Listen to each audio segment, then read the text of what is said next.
Olá! Neste vídeo falaremos sobre biogeografia, a área da ciência que trata dos padrões espaciais de distribuição dos seres vivos. Você conhecerá um pouco do contexto histórico no qual essa ciência se desenvolveu e entenderá como os avanços crescentes nas áreas de geociências e biologia evolutiva influenciaram as ideias sobre centro de origem e dispersão das espécies. Você também conhecerá as principais diferenças entre biogeografia ecológica e histórica e entenderá como a biogeografia histórica se relaciona com os princípios de sistemática que vocês viram até aqui. Vamos lá?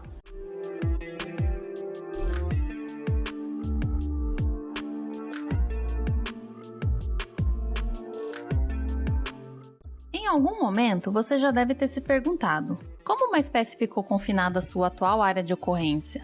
O que permite ao táxon viver onde vive e o que o impede de colonizar outras áreas? E por que a biota de determinadas regiões é mais diversa do que em outras? Estas são algumas das inúmeras questões que podem ser investigadas por meio da biogeografia.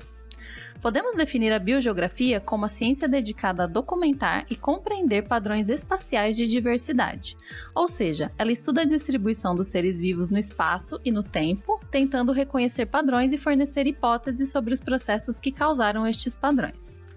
Ela é uma área de estudo complexa, pois além de depender de informações sobre as relações entre os táxons, ela muitas vezes requer evidências fornecidas por outros campos da ciência. Devido a essa interdisciplinaridade, a biogeografia experimentou diferentes enfoques ao longo da história e tem significados diferentes entre pesquisadores de cada área. Os primeiros questionamentos sobre a origem e distribuição dos seres vivos surgiram quando os pensamentos ainda eram essencialmente embasados em explicações mitológicas ou religiosas. O livro do Gênesis, por exemplo, traz algumas dessas ideias, como a narrativa do Jardim do Éden, em que Adão, Eva e todos os seres foram expulsos do paraíso e se dispersaram para outras regiões. Ou mesmo o mito da Arca de Noé, em que o homem e todos os animais e plantas salvos por ele dentro da arca teriam colonizado o restante do mundo. Essas representações revelam uma tentativa muito antiga de explicar os padrões de ocorrência das espécies. Porém, à medida que os naturalistas exploravam o mundo, ficava cada vez mais claro que o número de espécies a serem acomodadas em uma arca era muito grande e outras explicações se faziam necessárias. No século XVIII, Linnaeus, além de idealizar o sistema de classificação e nomenclatura que usamos até hoje, também se dedicou a buscar uma explicação para a distribuição das diferentes formas de vida. Como grande parte dos seus contemporâneos, Linnaeus acreditava que a Terra e as espécies eram imutáveis. Sendo assim, seu objetivo era compreender como elas teriam se espalhado a partir de um único local e se tornado adaptadas a diferentes ambientes. Linnaeus hipotetizou que todas as formas de vida haviam surgido e se dispersado a partir do Monte Ararat, na atual Turquia. De acordo com suas ideias, cada espécie adaptada a determinada condição climática nessa montanha teria se dispersado e colonizado regiões com características similares pelo planeta. Porém, ainda no século XVIII, as explicações criacionistas começaram a ser crescentemente questionadas. Georges-Louis Leclerc, o Conde de Buffon, foi um dos naturalistas a pontuar problemas na explicação de Linnaeus. Ele observou, por exemplo, que diferentes regiões do planeta, mesmo aquelas com condições ambientais similares, eram habitadas por espécies completamente distintas. Além disso, para ele, os seres vivos teriam se originado próximo ao Polo Norte, e não no Oriente Médio, durante um período em que as condições climáticas eram mais homogêneas entre as regiões do planeta. E a partir de lá teriam se dispersado pelo mundo. Ao longo do processo, as espécies se modificavam mais quanto mais distantes do seu centro de origem. Embora estivesse incorreta, essa hipótese trazia dois novos elementos importantes para a biogeografia moderna: as ideias de que clima e espécies mudam. Ao longo de todo o século XIX, muitas outras teorias começavam a se desenvolver. Diversos naturalistas tinham como objetivo reconhecer e descrever os padrões de distribuição dos organismos, buscando delimitar regiões biogeográficas no mundo. Dentro dessa vertente descritiva, destaca-se o trabalho de Wallace. Conhecido por elaborar a teoria da evolução por seleção natural junto com Darwin, ele também se dedicou a compilar informações sobre padrões de distribuição de vertebrados e dividiu o mundo em 6 principais regiões biogeográficas, além de elaborar uma série de princípios básicos que são aplicados até hoje em estudos biogeográficos.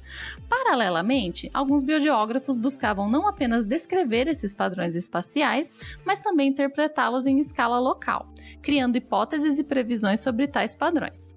Por volta de 1820, um importante botânico da época, o suíço de Candolle, se dedicou a estudar a flora da França.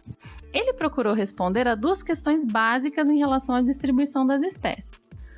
Por que uma espécie cresce e vive em determinado local? E por que uma espécie surge em determinado local?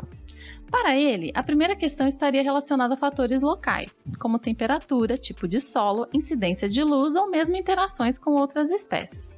O estudo desses fatores é o que chamamos atualmente de biogeografia ecológica. Já para responder a segunda questão, precisaríamos investigar a história da região. Ele considerou que, em muitos casos, as causas responsáveis pelas distribuições já teriam deixado de atuar, como eventos geológicos. Portanto, chamamos essa área de biogeografia histórica. De Candolle foi o primeiro a fazer essa divisão clássica da biogeografia interpretativa.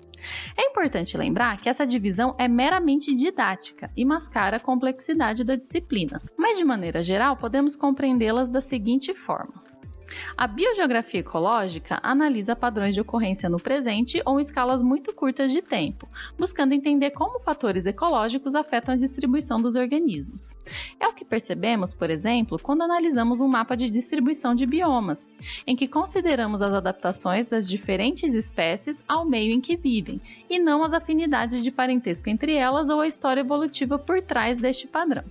Nesse tipo de análise, observamos que regiões distantes, mas com climas parecidos, apresentam biotas semelhantes, como as florestas tropicais úmidas em diferentes continentes.